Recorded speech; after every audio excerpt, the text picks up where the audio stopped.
वीक्षरम तो मनश्चक्रे योग माया मुकाश्रुत। भगवान ने रासलीला का विचार किया तो योग माया के माध्यम से किया। सांसारिक माया नीचे गिराती है, योग माया भगवान से जोड़ती है। तो समत्वम योग उच्चते, सभी प्राणियों में ब्रह्म की स्थिति है। गोपी और कृष्ण दोनों अभिन्न हैं।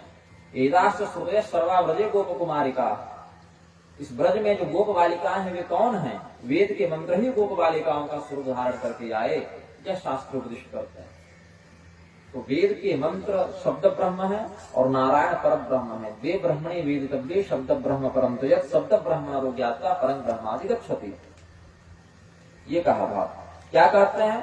दो प्रकार से ब्रह्म का अनुभव होता है, एक तो शब्द के माध्यम से, वेद पुराण शास्त्र के माध्यम से, और दूसरा पर ब्रह्म।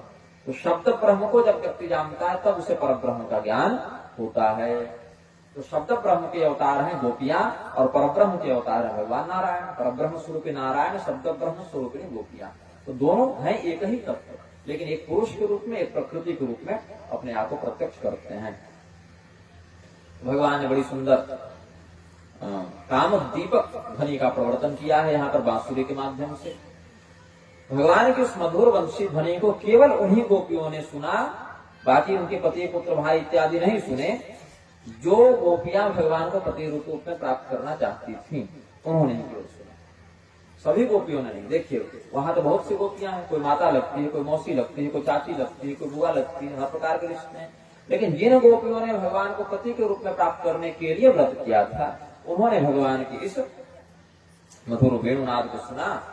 और जब वे घर से लौट रही थी, घर से निकल रही थी, तो उनके सगे संबंधी रोकने लगे, पिता पति भाई बंधु रोकने लगे कि आधी रात को कहाँ चली। तो अपने पुरुष संबंधियों के रोकने के बाद भी वे रुकी नहीं, भगवान के पास आ गई। राजा परीक्षित पूछते हैं, कृष्णं विदुः परं कामतं न तु ब्रह्मतया मुने गुण प्रवाहो परमस्तासां गुणध्याम कथम। भगवान को तो भगवान मानकर उपासना कर नहीं रही है गोपियां, भगवान को कांत मानकर, पति मानकर प्रेम कर रही हैं गोपियां, प्रियतम मानकर। तो प्रियतम प्रेम इत्यादि का जो संबंध है वह तो बांधने वाला है। पर ब्रह्म का संबंध रखते तो मोक्ष हो जाता। लेकिन हम देखते हैं कि संबंध तो बंधन का रहा, प्रेम का बंधन रहा, लेकिन हो गया इनका मोक्ष। ये कैसे संभव हुआ? ब्रह्म समझकर नहीं, पति समझकर आराधना करने वाली गोपियां भी भवबंधन से मुक्त कैसे हो गई, ये हमें बताएं। तो सुखदेव जी ने कहा कि तुम भवबंधन से मुक्त करने के लिए प्रेम की बात करते हो, यहाँ शिशुपाल गाली देके मुक्त हो गया। कहते हैं ना, दुष्ण ऋषिकेश की मुदा दुख प्रिया, द्वेष भाव से दिशन अपनी उक्तन पुरस्तादित। जिस प्रकार से चेदिराज दम्भोष का पुत्र शिशुपाल भगवान से द्वेष भाव रखते हुए भी इस प्राकृत शरीर से द्वेष भाव रखता था, लेकिन इस शरीर का परित्याग करके वह उनका पार्षद हो गया। तो जो भगवान को ही अपना सर्वस्व समझकर उनसे प्रेम कर रही है, भगवान के प्रति संपूर्ण जीवन समर्पित कर चुकी है, ऐसी गोपियों के मोक्ष में क्या संदेह हो सकता है? शिशुपाल में भक्ति नहीं, अभी तो शत्रुता का भाव रखा, फिर भी भगवान ने उसको अरण्य शत्रुता के कारण मोक्ष दे दिया। तो जो अरण्य प्रेम कर रही है उनके मोक्ष में कौन सा संदेह हो सकता है? कोई भी हो, काम हो, क्रोध हो, लोभ हो, भय हो, ये सभी पतन संसार से जुड़ जाए तो कराता है, भगवान से जुड़ जाए तो कोई भी भावना होगा कल्याण ही कर देता है। जितने असुर भगवान पर अस्त्र शस्त्र का प्रहार करते थे वे प्रेम से थोड़ी करते थे, क्रोध से करते थे, लेकिन भगवान से संबंध होने के कारण वह क्रोध, वह लोभ, वह भय भी उनके लिए मोक्ष कारक ही बन गया। भगवान ने गोपियों को देखा तो पहले कहा कि स्वागतम वो महाभागा प्रेम किं करवाणी वह प्रदस्यानामयं कच्चित् द्रुतागमनकार रजन्येषा घोर रूपा घोर सत्व निषेविता प्रतियात ब्रजमनेह स्थेय स्त्रीभिः सुमध्यमा। गोपियों, इतनी रात्रि को तुम हमारे पास आ गई हो, ब्रज में सब ठीक तो है, ब्रज में सब कुशल तो है, कोई संकट तो नहीं आ गया? देखो रात्रि का समय है, यह वन है, यहाँ बड़े बड़े भयानक जीव विचरण करते हैं, तुम सबों को रात्रि को जंगल में नहीं रुकना चाहिए, अपने अपने घर लौट जाओ। भगवान ने जब ऐसा कहा तो गोपियों का हृदय विदीर्ण होने लगा। उन्होंने कहा कि प्रभु जब भेजना ही था तो बुलाए क्यों थे फिर यहाँ पर? जब भेजना ही था तो नहीं बुलाना चाहिए था, अब बुला लिए, उतने दूर से हम सबसे झगड़ा करके आ गई हैं, अब फिर कहते हैं वहीं जाओ। यह व्यवहार आपके लिए उपयुक्त नहीं है। तो भगवान कह रहे हैं जाओ, लेकिन गोपियां जा नहीं रही, अब कुछ कर नहीं पाई, तो वहीं पर माथा झुकाकर खड़ी हो गई, सुसकने लगी, रोने लगी अपने। अच्छा, स्त्रियों का क्या है, पैर के नाखून से जमीन को पूरे देंगी, हाँ, स्त्रीगत स्वभाव होता है। तो वहीं पर माथा लटका के, माथा झुकाकर एक उदासी में, विषाद अवस्था में, देखिए अर्जुन को भी विषाद हुआ, अर्जुन को विषाद हुआ। पहले अर्जुन विषाद योग वेपसुष्ट शरीर में रोम हर्ष जायते गांडी संसरे हस्तात् पक्षे परिदह्यते। हाथ कांपने लगा, अर्जुन का पसीना छूटने लगा, नेत्रों की दृष्टि में भ्रम होने लगा, धुंधला धुंधला दिखने लगा, चक्कर आने लगा। और विषाद होगा तो भगवान से उन्होंने निवेदन किया तो भगवान ने परम ज्ञान का उपदेश कर दिया। वैसे ही गोपियों को विषाद हो गया, रोने लगी और भगवान को उलाहना देने लगी कि हम ठीक है चली जाएंगी, तुम कह रहे हो चली जाएंगी, लेकिन क्या है पादौ पदम न चलतस्तव पादमूलाद्यामः कथं व्रजमभोकरवाम किं वा। जाने के लिए तो पैर की आवश्यकता है और हमारे पैर चलने के लिए तैयार नहीं है। यहाँ आने के लिए तो तुरंत तैयार हो गए, लेकिन हम जब जाने का विचार कर रही है तो हमारे पैर हड़ताल कर दिए, हमारे पैर जाने के लिए तैयार ही नहीं है। इसीलिए हम यहीं पर खड़ी हैं। तुम हमसे बहुत प्रेम करते हो, हम भी तुमसे बहुत प्रेम करती हैं। जिन चरण कमलों को भगवती लक्ष्मी निरंतर दबाती रहती हैं, जिनका सेवन करती रहती हैं, जिन चरण कमलों की सेवा करती रहती हैं, वही चरण कमल हमें भी प्रदान करके हमें भी सौभाग्यशालिनी बनाओ। ऐसा भगवान के प्रति जब निवेदन किया, भगवान ने गोपियों के साथ कैसे रमण किया है। प्रहस्य सदयं गोपीरात्मा रामत शरीरम। जिस प्रकार से कोई व्यक्ति अपने ही शरीर के साथ अपने ही शरीर का स्पर्श करे, उसी प्रकार से गोपियों का स्पर्श भगवान ने किया, क्योंकि सर्वत्र भगवान ही व्याप्त है।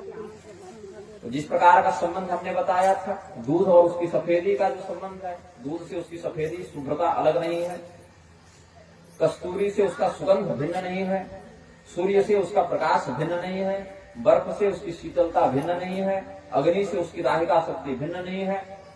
ये सब अभिन्न तत्व ही माने जाएंगे। उसी प्रकार से भगवान से गोपियां अभिन्न हैं, अलग नहीं हैं, ऐसा समझना चाहिए। जिस प्रकार से हम अपने सामने 10 प्रकार के ऐनक रख लें और 10 प्रकार के ऐनक में हमारे जो प्रतिबिंब बने उन्हीं से हम क्रीड़ा करें, उसी प्रकार से भगवान के समक्ष जितनी गोपियां थी उनको भगवान का प्रतिबिंब भी जानना चाहिए। इसलिए यहाँ दोष बुद्धि नहीं करनी चाहिए। आत्मा राम शरीर, हम जैसे शयन करते हैं, सो जाते हैं, तो सोई हुई अवस्था में हम भी एक सृष्टि कर लेते हैं, एक संसार का निर्माण कर लेते हैं। हम अपने सपने में घर देखते हैं, उस घर में कुछ लोग रहते हैं, उसी में कुछ हमारे मित्र बन जाते हैं, उसी में कुछ हमारे शत्रु बन जाते हैं, उसी में हम सुखी भी हो जाते हैं, उसी में हम दुखी भी हो जाते हैं। लेकिन वास्तविक जगत पर इसका कोई प्रभाव नहीं पड़ता। हमारे सपने में चाहे भूकंप आ जाए, सुनामी आ जाए, हमारा तकिया तक नहीं भीग सकता, चाहे सपने में कुछ उठापटक हो जाए। तो उसी प्रकार से जैसे स्वप्न में हम स्वयं के साथ ही ये सब क्रीड़ा करते हैं, लेकिन स्वप्न में हम, हमारा घर, हमारे मित्र, हमारे शत्रु हमसे अलग अलग दिखते हैं, लेकिन वस्तुतः देखें तो उन शत्रु, मित्र, घर इत्यादि के रूप में हम ही तो प्रतिभाषित हो रहे हैं, भिन्न तो नहीं।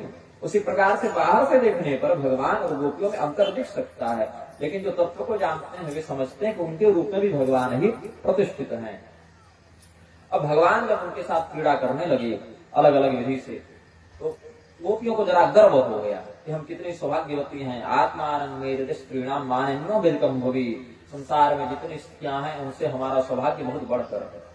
ये उनको अहंकार हो गया। तो अहंकार फिर भगवान से दूर कर देता है। चाहे आपको भगवान सामने खड़े मिल जाए, अहंकार हो गया तो भगवान वहीं से गायब। भगवान ने देखा कि हमारी जो प्रियतमाएं हैं उनको बहुत अहंकार हो गया है अपने सौभाग्य का, और अहंकार पतन का कारण बनता है।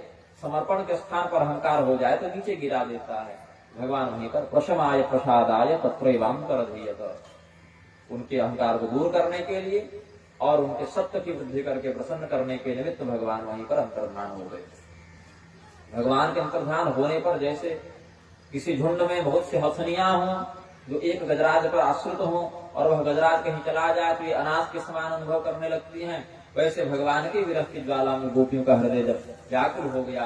तो अभी तक भगवान ने जितनी लीलाएं की थी वे सभी लीलाएं गोपियां नाटक के, जैसे रामलीला, रासलीला हम लोग अभिनय के रूप में करते हैं बहुत से लोग, उसी प्रकार से भगवान की उन लीलाओं का कीर्तन करने लगी, नाटक के माध्यम से, लीलाओं के माध्यम से।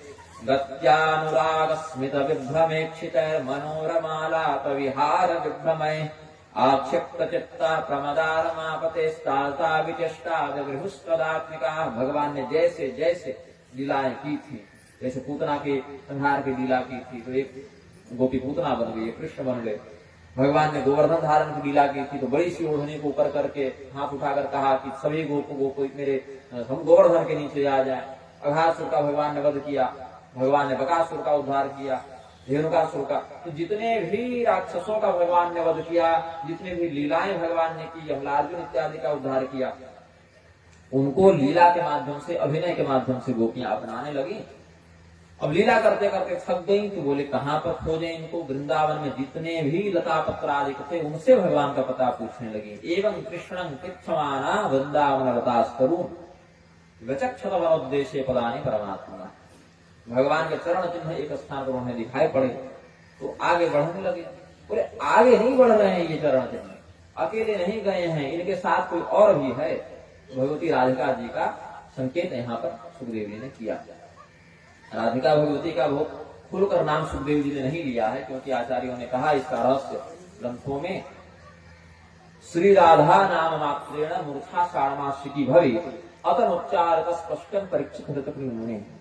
भगवती राधिका जी ने सुखदेव जी को कृष्ण मंत्र प्रदान किया था, राधा मंत्र प्रदान किया था, भगवान की प्रपत्ति का उपदेश किया था। इसीलिए राधा भगवती से और नंद नंदन रूप श्री सुख भगवान ने से सुखदेव जी के अंदर भगवान कृष्ण का भी एक अंश विद्यमान था।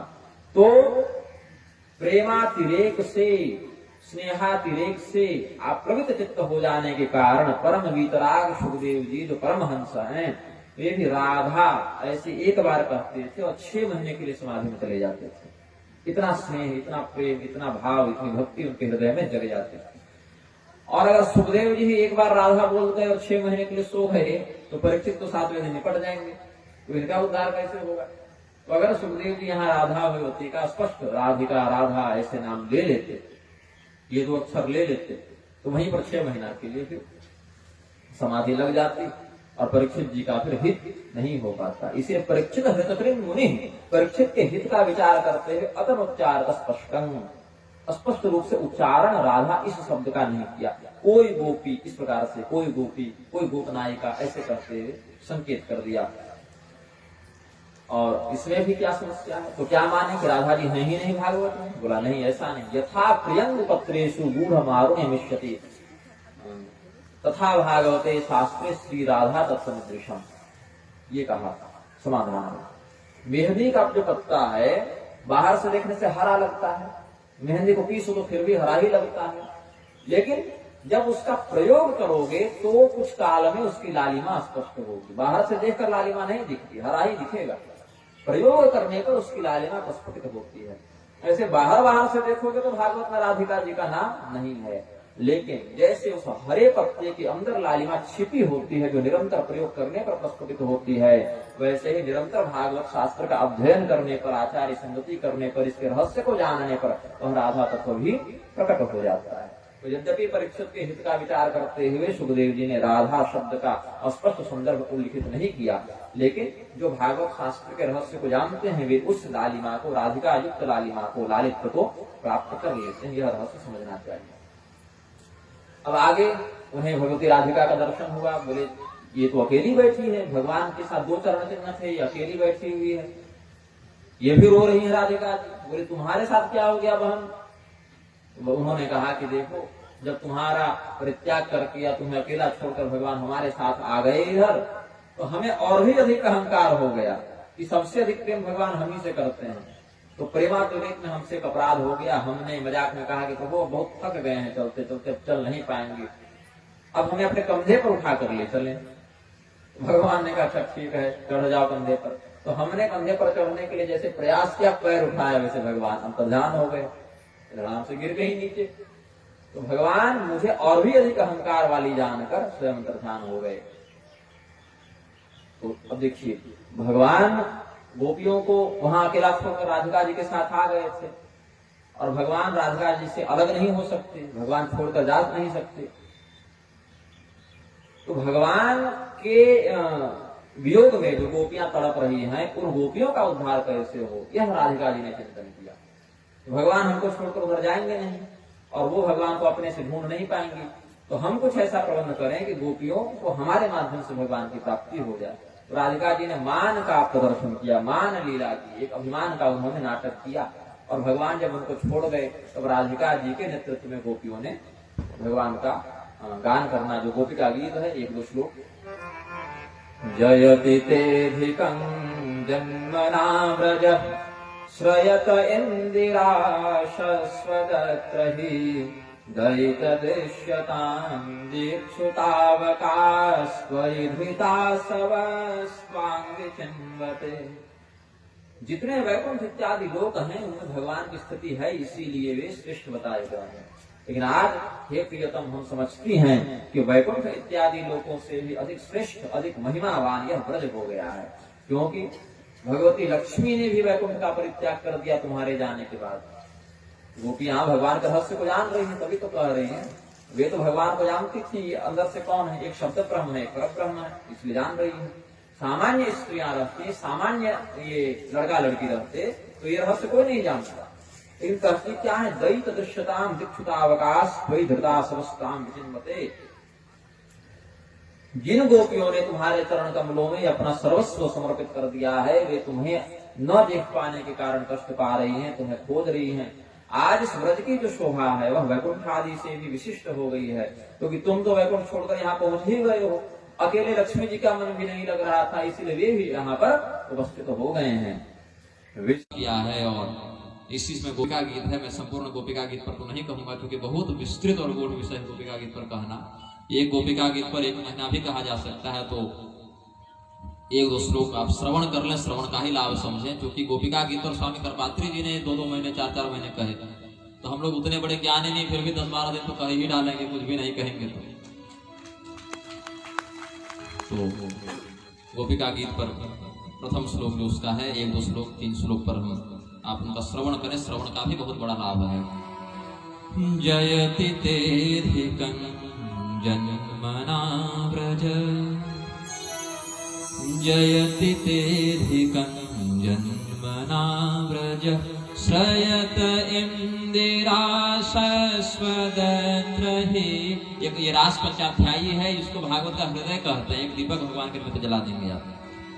ये रास पंचाध्यायी जो श्रीमद् भागवत के 29वें से लेकर 33वें अध्याय तक है, हृदय रोग में बहुत काम देता है।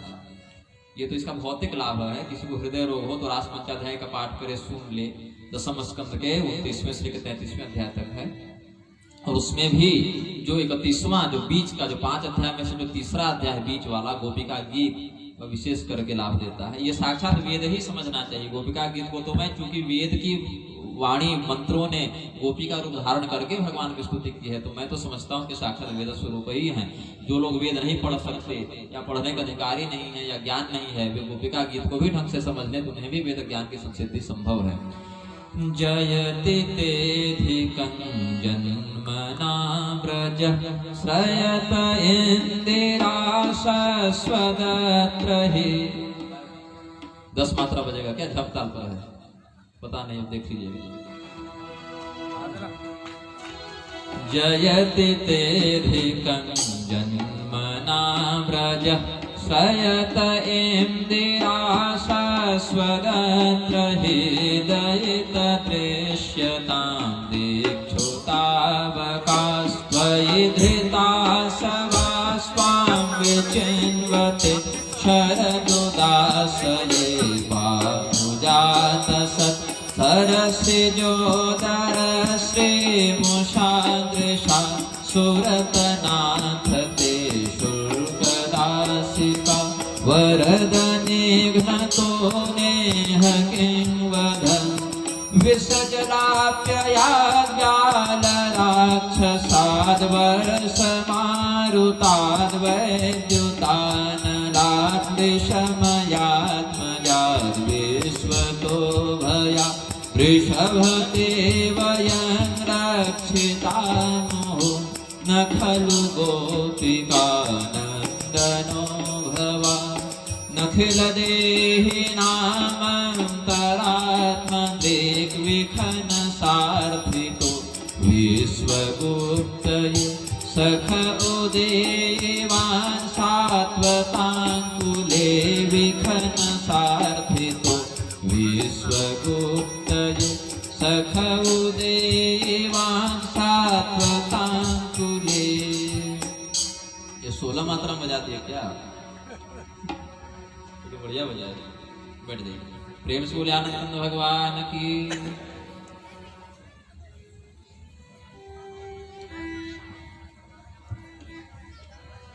अब गोपियों की अवस्था, भगवान की अवस्था लगभग 7 वर्ष के आसपास की है। उतना ही है, कितना रास के समय ज्यादा थे। गोवर्धन धारण के बाद सीधे रास में ही तो आए, उसके बाद जो भी है बहुत अल्पव्यस्त हैं। अब 7-8 वर्ष की बच्चियों ने क्या कहा है और 7-8 वर्ष के बच्चे ने क्या सुना है। अगर भौतिक दृष्टि से जो लोग रास को विकृत समझते हैं या अमर्यादित समझते हैं, सभ्य समझते हैं, तो वहां पर रास को एक उपाधि दी गई, अवरुद्ध सौरतः।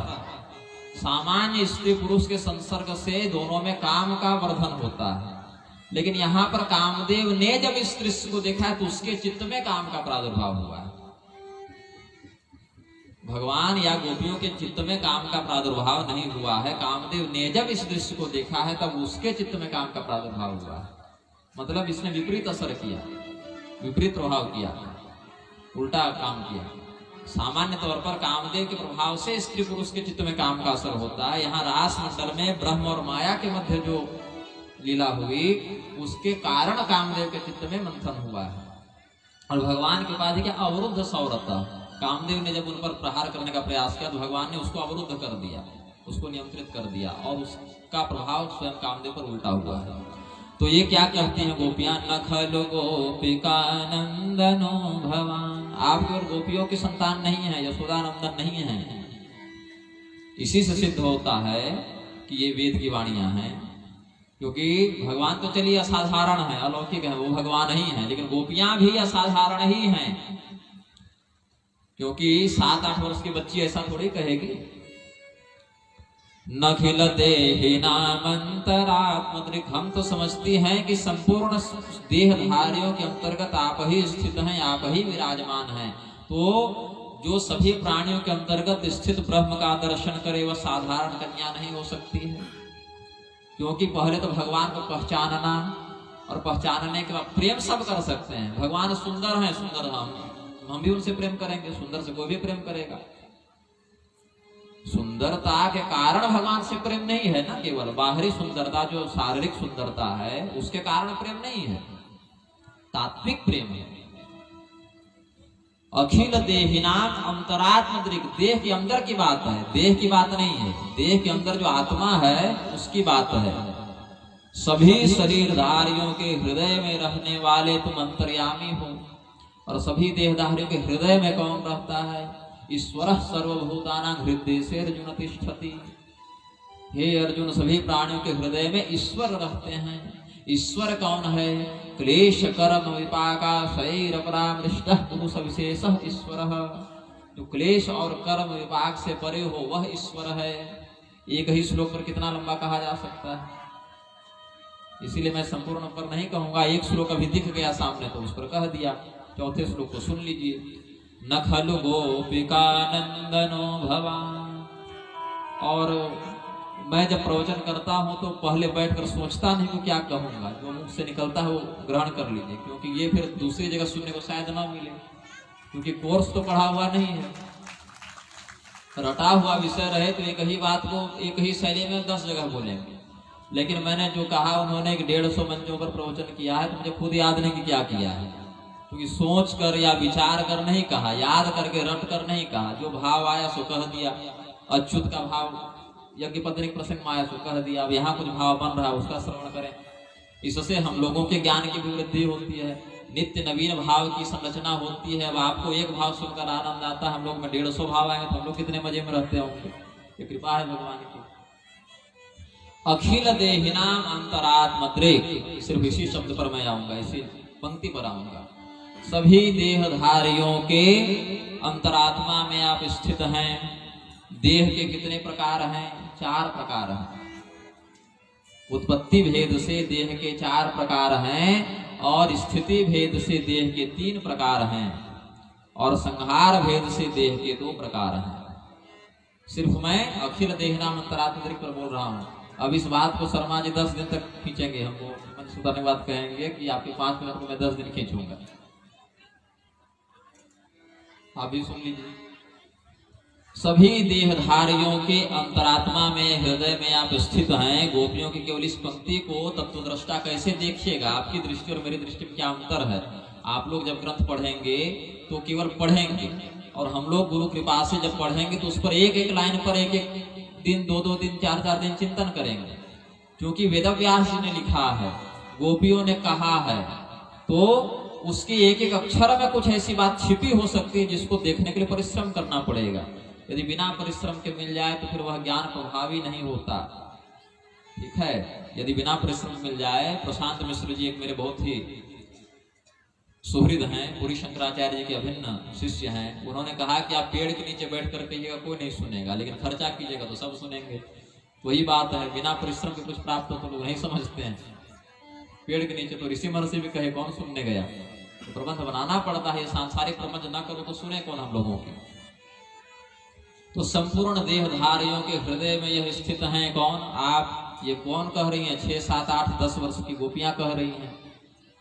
उस अवस्था में जो उन्होंने एक पंक्ति कही है उस पर देखिए क्या भाव है, तो बाकी श्लोकों की छोड़िए।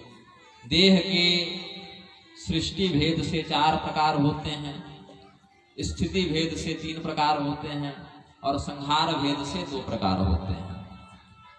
सृष्टि भेद के 4 प्रकार कौन है?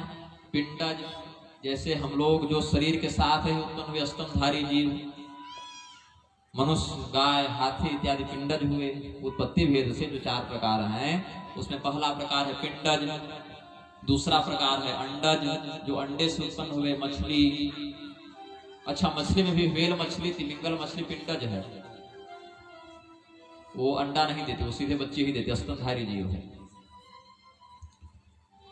तो अंडज में कौन है? जो अंडे से उत्पन्न हुए, मुर्गी, बत्तख, कछुआ, ये सब जो है सो, छिपकली, सांप, ये सब अंडे से उत्पन्न हुए। तो 2 भेद हो गए।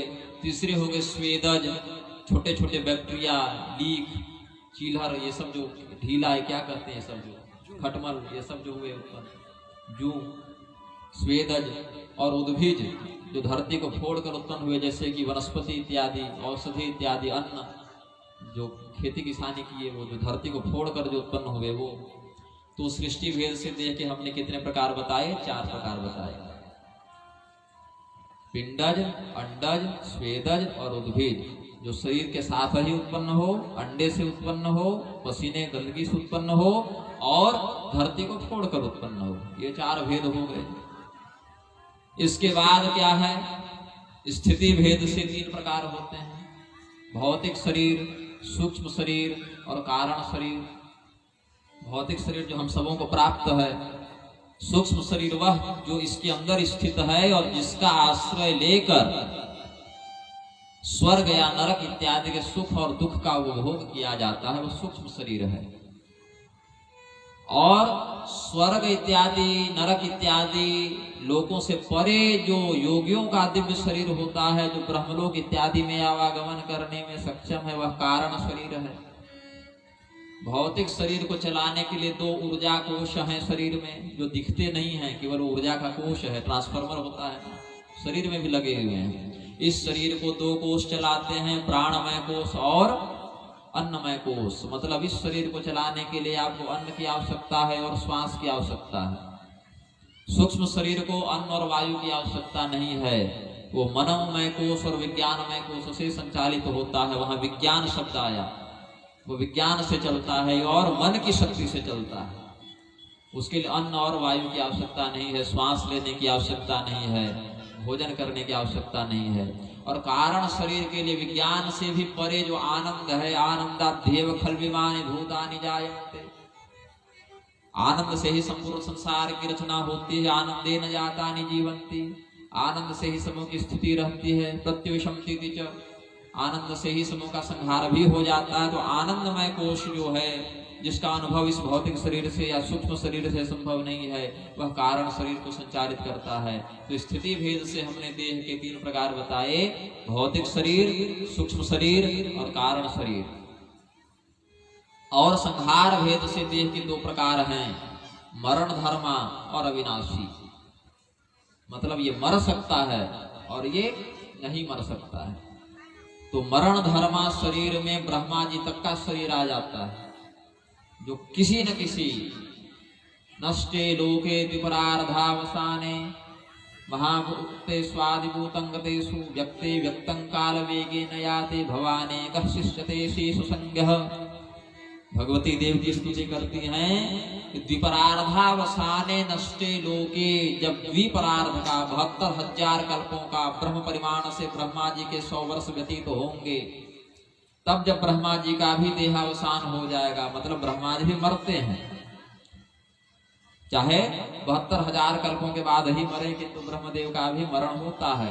तो संहार भेद से देह के 2 प्रकार, मरण धर्मा और अविनाशी, मतलब जो मर सकता है और जो नहीं मर सकता है। तो जो नहीं मर सकता है उसमें केवल 5 ही शरीर आते हैं। भूमा पुरुष का शरीर, जो विष्णु धर्म के अंतर्गत भगवान विष्णु का तात्विक परम सगुण स्वरूप हुआ। सगुण स्वरूप मतलब जो जिसकी आकृति का वर्णन किया जा सकता है कि हाँ हाथ है, पैर है इत्यादि, यद्यपि वो भी निर्गुण ही है। यहाँ सगुण का अर्थ केवल इतना है कि हम उनका वर्णन कुछ मात्रा में कर सकते हैं और समझ सकते हैं। सदाशिव, भगवती पराम्बा, भगवान हिरण्यगर्भ जो सूर्य के तात्विक हुए, और ब्रह्मस्पति गणेश, इनका शरीर नष्ट नहीं होता क्योंकि यही परब्रह्म है। एकैव शक्ति परमेश्वरस्य भिन्ना चतुर्धा व्यवहार काले, भृंगृटी संहिता ने कहा एक ही शक्ति परब्रह्म की, जो कि अलग अलग काल में अलग अलग स्वरूप के साथ अवतरित होती है। सृष्टि के लिए हिरण्यगर्भ, स्थिति के लिए भूमा पुरुष, संहार के लिए सदाशिव, निग्रह के लिए पराम्बा और अनुग्रह के लिए ब्रह्मस्पति गणेश का स्वरूप धारण करते हैं। तो संहार भेद से देह के 2 प्रकार, मरण धर्मा और अविनाशी। स्थिति भेद से देह के 3 प्रकार, भौतिक शरीर, सूक्ष्म शरीर और कारण शरीर। और सृष्टि भेद से देह के 4 प्रकार, पिंडज, अंडज, स्वेदज और उद्भिज। तो गोपियों ने क्या कहा, अखिल देहिना, मतलब ये जितने प्रकार के हमने देह के भेद बताए, 4, 3 और 2, मतलब 9 प्रकार के जो देह बता दिए, इन 9 प्रकार के देहों में जो तत्व के रूप में स्थित हैं, अंतरात्म दृक्। अब हृदय में कौन स्थित है, तो जैसा मैंने कहा, ईश्वर सर्वभूतानां हृदय अर्जुन तिष्ठति, सभी प्राणियों के हृदय में ईश्वर का वास है। ईश्वर किसे कहते हैं, क्लेश कर्म विपाकाशयैर परामृष्ट पुरुष विशेष ईश्वर। जो क्लेश एवं कर्म विपाक से परे हो वह ईश्वर है। इस शब्द की मैं विशद व्याख्या पूर्व में कर चुका हूँ, इसलिए संकेत केवल कर दूंगा ताकि स्मरण आ जाए। क्लेश के 5 प्रकार, अविद्या, अस्मिता, राग, द्वेषाभिनिवेशा क्लेशा।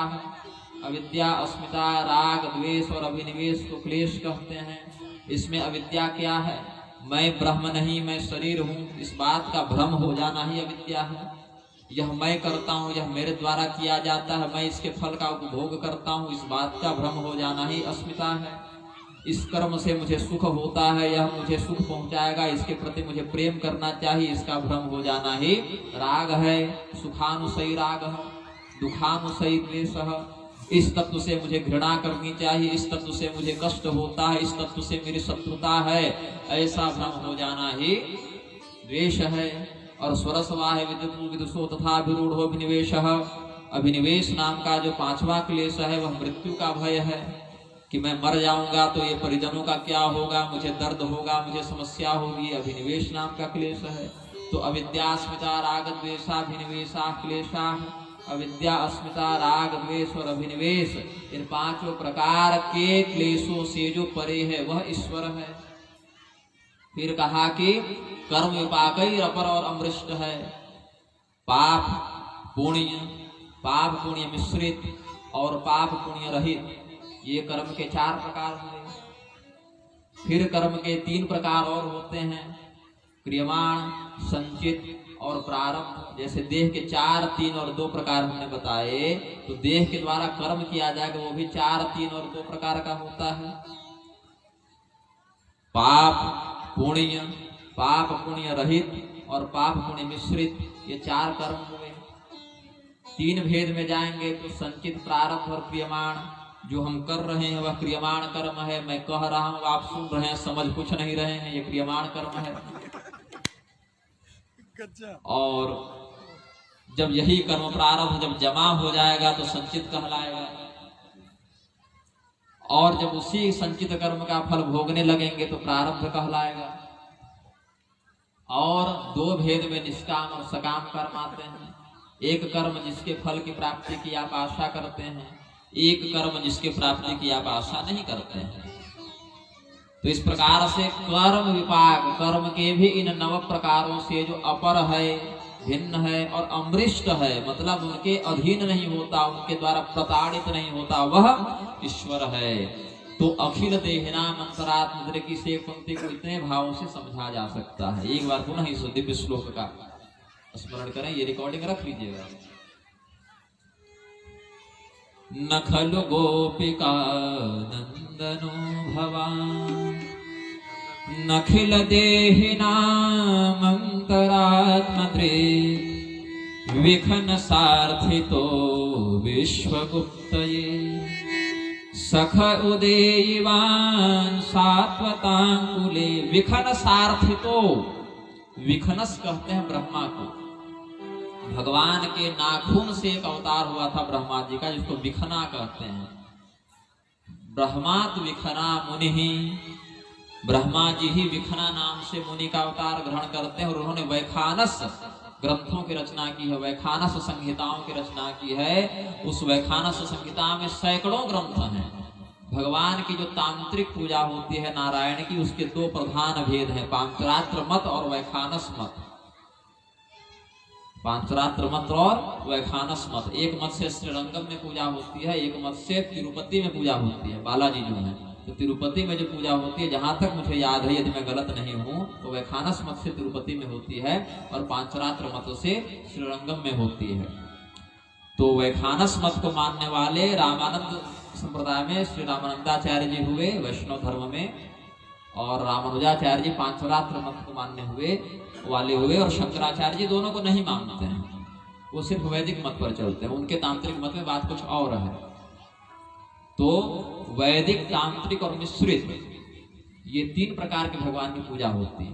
कुछ केवल वैदिक, कुछ केवल तांत्रिक और कुछ केवल मिश्रित, दोनों मिलाकर।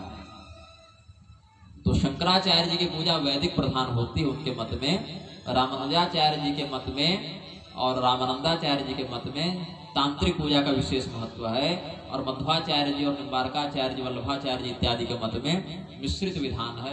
और मैं निग्रहाचार्य बैठा हूं, मेरी चाहे जैसे करवा दो, जो आपको उचित लगे, जिसके लिए आप अधिकृत हैं, जो समझ में आए। लेकिन तीव्रेण भक्ति योगे न यजेत पुरुषम परम, तीव्र भक्ति योग का आश्रय लेकर उस परम पुरुष की आराधना करनी चाहिए। तो इन्होंने विखनस शब्द का प्रयोग किया है, मतलब कि विखना मुनि के अवतार से ब्रह्मा जी का जो वैखानस अवतार हुआ, उससे अवगत थी गोपियां। इसका अर्थ केवल वेद की श्रुतियां नहीं, तांत्रिक मत भी घुसा हुआ है इसमें।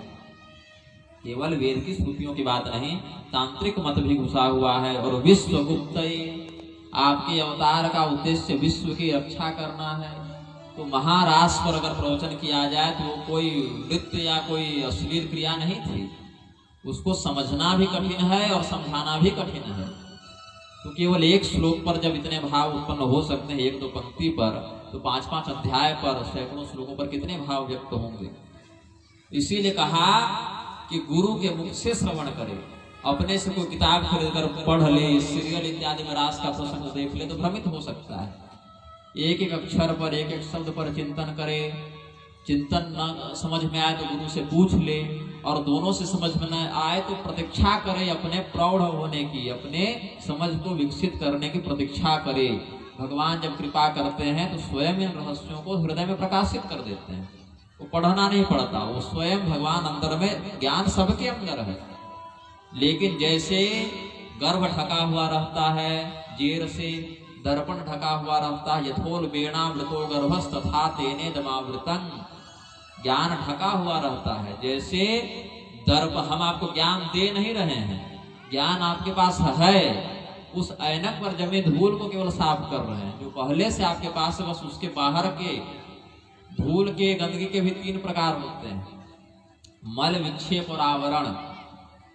बहुत प्रकार है, श्रोता वक्ता के भी कई प्रकार होते हैं, लेकिन यहाँ पर मल कहते हैं जो सामान्य गंदगी लग गई, लोटे में गंदगी लग गई, उसको आपने धो दिया, तो शिष्य स्वयं इसका समाधान करता है। यदि आपके मन में कोई जिज्ञासा हो गई और स्वयं आपने पढ़कर या सोचकर उसका उचित समाधान कर लिया, तो समझना चाहिए वह जो आपके अंदर अज्ञान था वह मल संज्ञक अज्ञान था। मतलब बर्तन में गंदगी लगी, धो दिया, वो साफ हो गई। यह शिष्य स्वयं करता है। इससे भी जो कठिन, जटिल, गूढ़ अज्ञान है उसको कहते हैं, उसको विक्षेप कहते हैं। मतलब मिलावट हो गई है। जैसे चावल से एक एक कंकड़ को चुनना पड़ता है, उसी प्रकार से गुरु के माध्यम से, उसके मार्गदर्शन से एक एक अज्ञान को चुन चुन कर निकालना पड़ता है, एक एक शंका का चुन चुन कर समाधान करना पड़ता है। तो यह विक्षेप नाम का दूसरा अज्ञान हुआ, भगवान की प्राप्ति में दूसरा बाधक हुआ। तो मल नामक अज्ञान का नाश शिष्य स्वयं करता है या कर सकता है। विक्षेप का नाश गुरु की कृपा से, गुरु के माध्यम से होता है। और आवरण का नाश दोनों के हाथ में नहीं, वह इष्ट के हाथ में होता है। आवरण जो है, आवृतम ज्ञान में देना, जो ज्ञान का जो के ऊपर जो अज्ञान का आवरण लगा हुआ है, वह केवल परमात्मा की अहेतुकी कृपा से ही दूर हो सकता है। तो यद्यपि जिस व्यक्ति पर गुरु की कृपा होती है उस पर परमात्मा भी कृपा कर देते हैं, किंतु कई बार शिष्य की योग्यता के अभाव में गुरु की कृपा का उतना लाभ उसे प्राप्त उस समय नहीं हो पाता, तो भगवान भी कृपा करने में कुछ विलंब करते हैं। तो शिष्य जब तक परिपक्व न हो जाए, योग्य न हो जाए, तब तक गुरु की कृपा भी पूरा असर नहीं करती है। जैसे आपके पास 1 करोड़ रुपये पड़े हो, लेकिन बच्चे की उम्र 5 वर्ष की हो, तो उन 1 करोड़ रुपयों का वो क्या करेगा? समर्थ है सब करने में, लेकिन क्या करेगा, क्योंकि उतनी समझ नहीं है। तो कई बार योग्य गुरु की प्राप्ति होने पर भी निजी अयोग्यता के कारण शिष्यगण उस योग्यता का अधिग्रहण करके आत्म कल्याण में समर्थ नहीं हो पाते हैं। तो शिष्य को अपने योग्य होने की प्रतीक्षा करनी चाहिए इस स्थिति में। तो अज्ञान के 3 स्तर, मल, विक्षेप और आवरण। मल का नाश शिष्य ने स्वयं किया, विक्षेप का नाश गुरु ने कर दिया, और दोनों का नाश हो गया और अच्छी योग्यता भी है तो आवरण का नाश परमात्मा कर देते हैं। उसके बाद यो मां पश्यति सर्वत्र सर्वं च मयि पश्यति तस्याहं न प्रणश्यामि स च मे न प्रणश्यति। वह भक्त परमात्मा को सब में देखने लगता है और परमात्मा में सबको देखने लगता है। सबके अंदर परमात्मा है व्यष्टि रूप से, इस दृष्टि का अवलोकन करके सबके अंदर परमात्मा है यह भी देखता है, और समष्टि रूप से सबके सारभूत परमात्मा है, मतलब सभी लोग परमात्मा में हैं ऐसा भी देखने लगता है। सब में परमात्मा है यह भी देखा और सब परमात्मा में है यह भी देखा।